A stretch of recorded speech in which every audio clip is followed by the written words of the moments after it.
Okay, back to what I was saying, if I could remember. Um, so the doctor came in and broke my water, and when she broke my water, she, the first, she scared me because the first thing out of her mouth was, "Wow, that's a lot of meconium." So Liam pooped in utero, basically, and there was a lot of it. So at that point, she was like, "Okay, this is going to probably be a C-section, but I've already got a C-section going." And then, but there was a C-section ahead of me. She's like, "We're going to go ahead and get your epidural." So the anesthesiologist came in, and I'm crying at this point because the pain is getting to be unbearable. I mean, I don't want to scare anybody, but it was pretty intense. I mean, I don't know if I could have handled it going all the way, and I was only at 4 centimeters, and I tried my best to be a trooper, but it was pretty intense.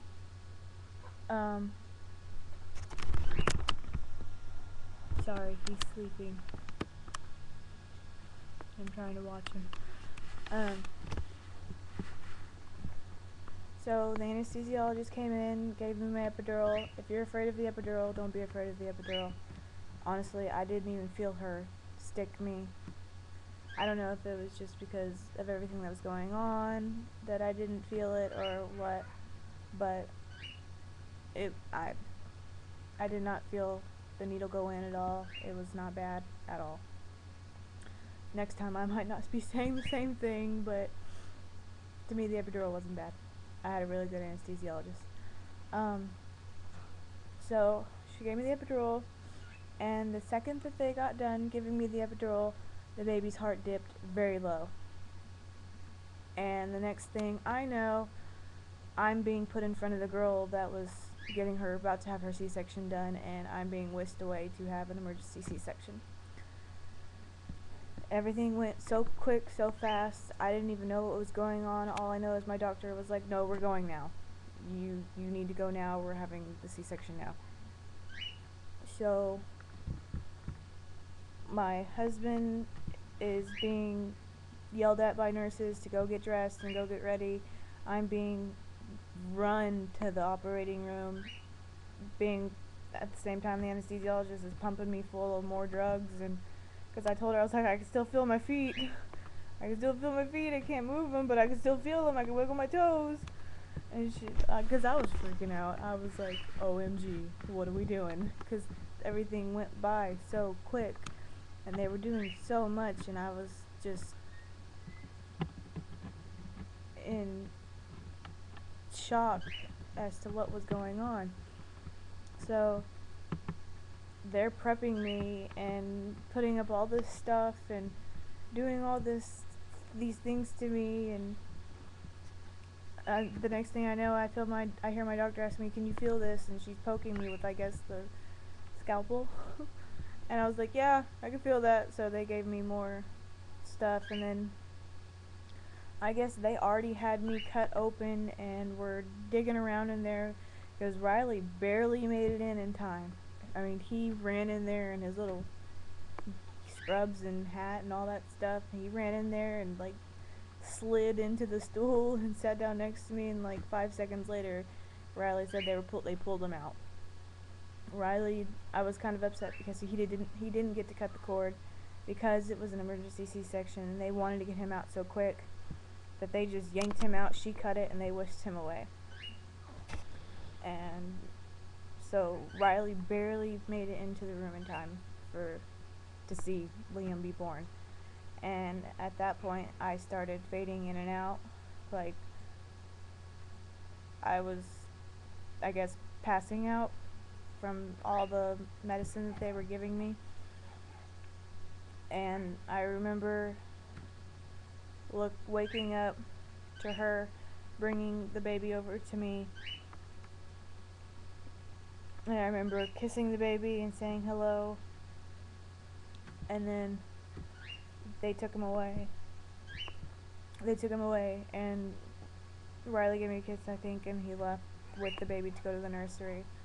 But I didn't find out till after the fact that when he first came out of me, they had to, I guess, put oxygen on him and stuff like that. Riley didn't tell me until after the fact, because he wasn't, they didn't want him breathing in any of the meconium while they were suctioning him, and I guess he wasn't breathing at first, so they didn't like intubate him, but they put a breathing mask on him. I don't know. Riley tried to explain it to me, and I was out of it. But he was okay. At first, he scored really low on his APGAR, just because of the initial meconium and everything. But he did not breathe it in, thank God. And when they gave him the APGAR again, he scored really high. So he did okay. After that, I remember passing out, fading in and out while they were, I guess, sewing me up and getting me done and out of there. They had to give me an x-ray before they let me go to recovery, because they did everything so quick and so fast that they weren't able to count things before, like utensils and everything, so they had to give me an x-ray to make sure they didn't leave anything behind.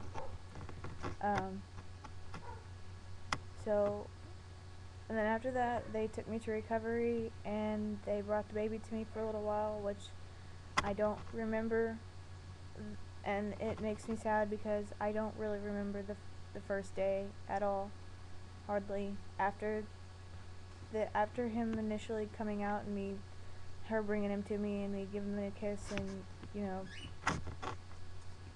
seeing him for the first time, I don't remember much of that day at all. In recovery, I was sleepy. They had me on different types of pain drips, and I don't remember anything, and that makes me sad, but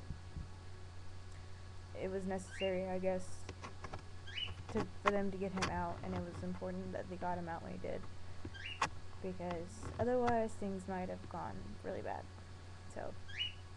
But Liam Riley was born on February 25th at 6:35 a.m. He's a morning bird, and we are very happy that he's here.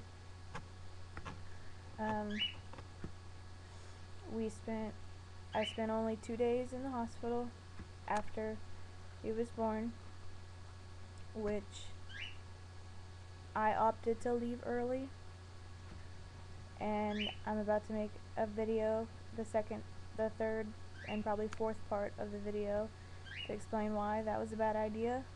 I should have stayed the extra day, because I might have caught everything that went wrong after, but oh well.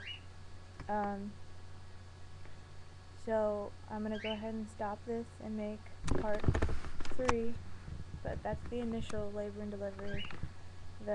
What I'm about to explain to you guys is like an extended version, so yeah, I'll be back.